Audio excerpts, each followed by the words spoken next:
आपल्याला फक्त कोथिंबीर ही अशी जर आपण धनं लावलं तर तुम्हाला सांगतो त्याला 15 दिवस पूर्ण उगवायसाठी लागत आहेत।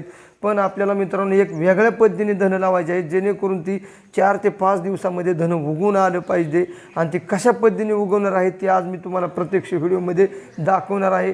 हे आपले घरगुती धनं आहेत। त्याला आपल्याला सुरुवातीला असं पूर्ण ह्याचं 2 भाग करायचे आहेत। तर आता आपण हा धना पूर्ण हे घेतलेला आहे। ह्यामध्ये पाणी वतायचं आहे, असे भिजवून घ्यायचं आहे पूर्ण। त्याला पोतं घ्यायचं आहे मित्रांनो, जेणेकरून पोतच असावा किंवा सुती कापड कुठलंही असू द्या, भिजवून घ्यायचं आहे